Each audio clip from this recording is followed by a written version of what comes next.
ہم کون ہیں, کہاں کھڑے ہیں, کیا کچھ نہیں ہو رہا. پاکستان کس لیے بنایا تھا؟ ایک الگ ریاست ہوگی, قربانیاں دینا پڑی ہیں, گھر بار چھوڑنے پڑے ہیں, کوئی بات نہیں, اسلام کا بول بالا ہوگا, امن سے رہیں گے, آرام سے سکون سے نمازیں پڑھیں گے, مال محفوظ ہوں گی, عزتیں محفوظ ہوں گی. عزتیں محفوظ ہیں, مال محفوظ ہیں. کوئی اکیلا پیسے لے کر سفر کر سکتا ہے؟ دیکھو کتنے قتل ہو رہے ہیں. تاجر کو اٹھایا, گولی ماری, پھینک دیا. اس لیے پاکستان بنایا تھا. سوچیں میرے بھائیو, ذرا سوچیں کتنے بڑے بڑے ظلم ہو گئے ہم پر. میں ایک وہ شیئر کیا, ایک پوسٹ میرے پاس آئی کراچی سے. ایک بھائی اپنے گھر سے مزدوری کے لیے نکلا, 3 دن مزدوری نہیں ملی, چوتھے دن مزدوری ملی, 1300 روپیہ ملا, لے کر آ رہا ہے. ڈاکوؤں نے روکا, وہ سادہ سا موبائل, کہتا ہے میں نے مزاحمت کی, انہوں نے گولی مار دی, اٹھا کر اسپتال میں لے گئے. اب ڈاکٹر صاحب کا بیان کیا ہے؟ وہ مجھے کہتا ہے ڈاکٹر صاحب مرنے سے پہلے میری ایک بات سن لیں, جب میں مر جاؤں یہ میرا موبائل, یہ 1300 روپیہ میرے گھر میں پہنچا دیں. بات یہ ہے کہ میرا باپ فوت ہو چکا ہے, میری 3 بہنیں ہیں, ایک میری ماں ہے, 3 دن سے بھوکی ہیں. میں شاید 1300 کے لیے اس کے ساتھ لڑائی نہ کرتا, لیکن میں نے سوچا کہ میرے پاس پیسے بھی تو یہی ہیں, یہ تو کہیں اور ڈاکہ ڈال لے گا. میں نے مزاحمت کی, مجھے نہیں پتا تھا کہ وہ 1300 کے لیے میری جان لے لے گا.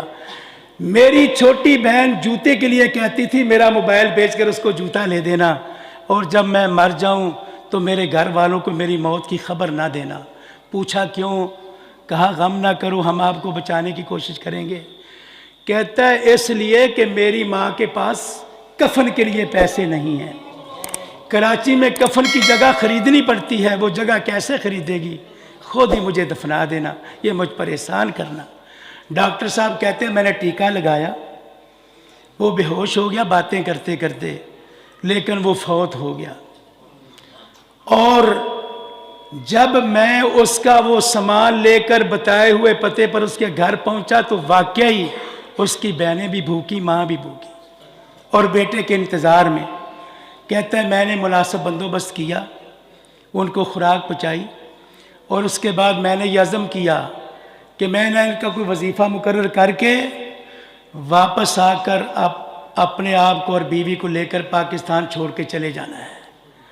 کیوں چلے جانا ہے؟ کہتا ہے اتنے بڑے بڑے ظلم, میں سوچتا ہوں کہ اب تک آسمان سے پتھروں کی بارش کیوں نہیں پڑی.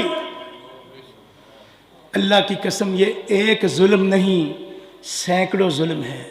نہیں دیکھتے میرے بھائیو, آپ آٹے کا ٹرک آیا ہے, عزت مآب میری مائیں اور بہنیں برقعے پہنے ہوئے با پردہ ٹرک کے پیچھے دوڑے لگا رہی آٹے کے لیے.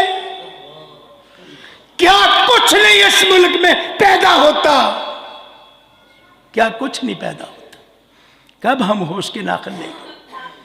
قرآن مجید میں اللہ فرماتے ہیں والمومنون والمومنات بعضهم اولیاء بعض. مومن مرد مومن عورتیں ایک دوسرے کے مددگار ہیں, معاون ہیں, دوست ہیں. یأمرون بالمعروف, ایک دوسرے کو نیکی کا حکم کرتے رہتے ہیں, برائی سے روکتے رہتے ہیں. وَيُقِيمُونَ الصَّلَاةَ, نمازیں مل کر قائم کرتے ہیں. اذان سنی اٹھا, یہ نہیں میری نماز, بھائی جان آؤ نماز پڑھیں, بھائی جان نماز کا وقت ہے آؤ نماز پڑھیں. وَيُؤْتُونَ الزَّكَاةَ, مل کر زکوٰۃ دیتے ہیں. بھی مال کی زکوٰۃ دی ہے, ادا کرو, اللہ کا حکم ہے. زکوٰۃ دو گے مال میں برکت آئے گی. اللہ کے نبی نے قسم اٹھا کے فرمایا ہے, اللہ کی قسم, جو اللہ کے راستے میں خرچ کرتا ہے اللہ اس کے مال میں اضافہ کرتا ہے, کمی نہیں کرتا. قسم اٹھا کے فرمایا ہے جو مسلمان دوسرے مسلمان بھائی کی زیادتی برداشت کر کے صبر کر کے اپنے بھائی کو معاف کر دے, فرمایا اللہ کی قسم اللہ معاف کرنے والے کو عزت دیتا ہے, کبھی ذلیل نہیں کرتا, اس کو اونچا کرتا ہے, کبھی اس کو نیچے نہیں کرتا. کب سے ہماری عداوتیں ہوں گی آپس میں؟